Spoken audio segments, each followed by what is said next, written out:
pick the higher rate, you have to be exclusive to them as ebook form for 3 months. True. Yes, they take the rights for that for 3 months. So that can be a little bit hard to swallow. But again, they do have the whole advertising thing, which kind of helps. And you never know. It's one of the biggest ebook publishers ever. So if you want to do that, that's an option. And they do have options to sell physical books as well. I think they do print to order on that with CreateSpace. One thing that I found really useful about being on Amazon as opposed to just in furry publishers is that it is easier for non-furries to buy it because they won't have to go to some other website they've not heard of to do so. Yeah, and there won't be like a raccoon in a bikini on the side. Yeah, and so it means that having it be like that has this secondary image even for just your persona that you can project and say like, oh well, I'm an established author. Indeed. But also you don't have to use Amazon. But these other following ones are kind of good if you build up an audience first. So again, I'd get on social media and all that kind of things. But you can sell ebooks on Gumroad, and Gumroad I think only takes out about 50 cents per sale. Just the 50 cents off the top, the rest is yours. But again, they do no advertising. That's all on you. You got to build your store page and all that kind of stuff. The reason Amazon charges you that much is because they're doing a lot for you. If you pick these options like Gumroad or selling it on Squarespace will has digital distribution. You can make your own website and sell your own ebooks on Squarespace, but all of that is down to you. You will definitely make up what you're saving in time put in, and because that's what I do. I sell ebooks and audio plays on my website, and I'm paying my rent that way. But but social media is my life. Yeah, it's your full-time job. It's my job. So if you're not very good at social media, maybe Amazon might be a good choice for you. But if you relish that challenge and you think you can put yourself out there, you can be kind of an ambassador for your work, then the options that take less of a cut can be a good option for you and all that kind of stuff. But again, most of all, write what you like. Again, because we live in the age of the internet.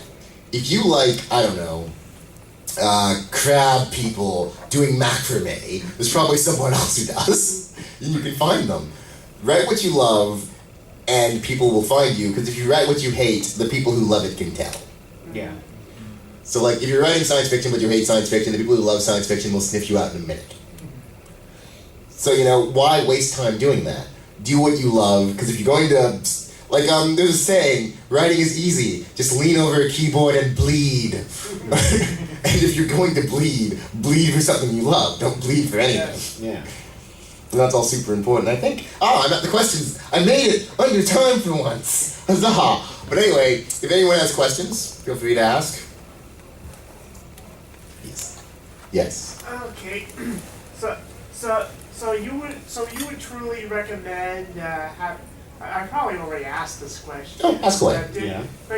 But you would recommend having 2 Twitter accounts, one for your furry writing thing and one for your non-furry writing thing? That depends on what you're trying to do.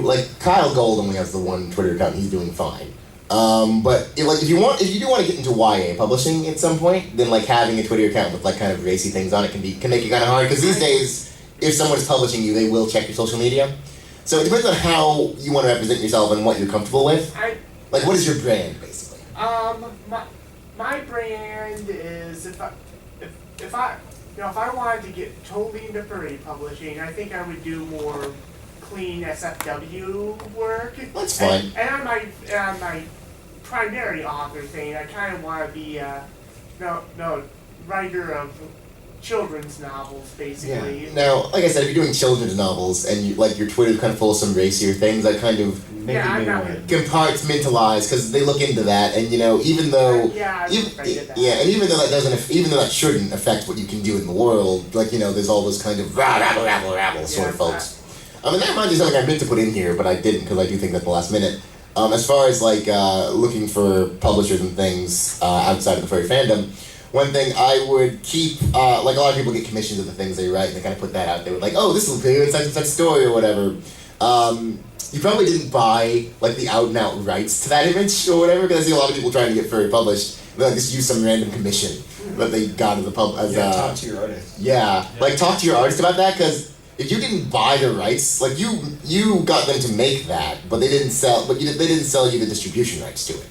And a lot of people get into trouble with that. They're oh, I got this commission from Nick Wolf, and it'll be my cover on Amazon. Did Nick we'll give you permission to do that. Like, because he can just yank that away from you, or like know what rights you have, and if you're going to commission a cover or commission media for your social media, make sure that you own the rights to do what you want to do with it. And you don't need the exclusive rights either, because No, they you can don't. still do prints. Like, often that's a way to kind of compromise. Yeah. Is that they can still sell prints, but you have the right in perpetuity to use it for whatever. Basically, talk to your artist, and there's an artist. Yeah, I was actually gonna say I have opinions on this. So, like, normally my like day to day is I'm kind of like doing kink art and stuff. I will do like safe for work stuff as well, but I typically will say like, look, if you want me to design a shirt or you want me to design anything that's gonna be reproduced or used to advertise or whatever, and you saw me through this form, email me. I will gladly accommodate it. I might not even know. I might not have ever done a book cover. I might not have ever done an album cover, whatever. There are rates for that. A lot of artists have the ability to research just what the going rates is for that, or just like what the legal stuff is, and they will gladly accommodate you. Yeah. One thing I've run into a lot is that people in the furry fandom act embarrassed about the fact that they're doing furry stuff or adult stuff or whatever, and then they like cut themselves off from all these opportunities. Yeah. When when NPR was first talking to me about being on, I was like, well, I could act like an embarrassed furry, or I could act like I'm a professional and this is what I'm supposed to be doing and it's perfectly fine. Yeah, basically. And so they responded really well to that. Just decide what you're going to do and then own it. Yeah. Basically, like if you're going to represent yourself a certain way, do it fully and embrace it. Like I said, like Kyle Gold, there's very adult things around, but he goes around and he owns it and people respond to that. Yeah. So basically decide what you're going to do and then just live that wholly and all that kind of stuff. But yes. And I also consider yourself an ambassador because you're going to be the first person that they've met.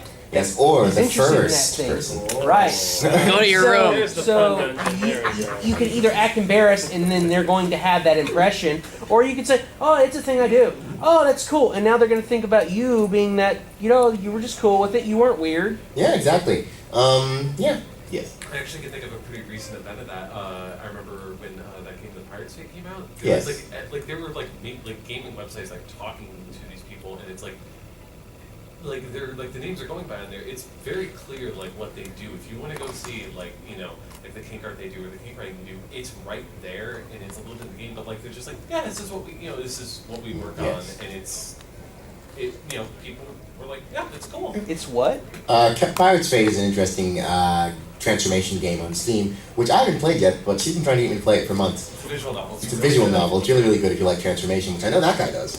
I do. And yes, also Commander Wolf. But I'd say basically just know what you want to get into. If it is a certain market, then it shouldn't be the case. But sometimes adult stuff can kind of make it harder to get into certain markets. It's not impossible. Ronald Dahl was a bit of a weirdo, but he's fine. But basically just think about what you want to do, represent yourself in that way, and try your best and do what you love.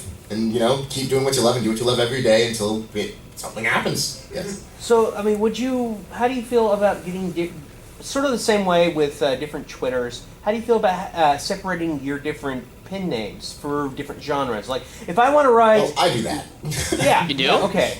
But, I mean, it feels like you're recreating the wheel each time because then you're splitting your reader base each time you're doing it. True, but at the same time, well, that's the thing. Like, if both of your works are so similar that they would have the same reader base, maybe don't do that. Yeah. But if your audiences are so disparate that they wouldn't really coalesce anyway, then that's fine. But, like, if you do feel like, oh, hey, the people who are under SJ Not Furry would enjoy SJ So Furry, then, kind of combine those two.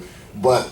Because Kyle's run into that. Yeah. Kyle's had his like Tim Sussman like clean adult stuff been now slowly rolled into the Kyle and Bold brand. Yeah. It's kind of like an open secret that they're the same. Yeah, basically just experiment.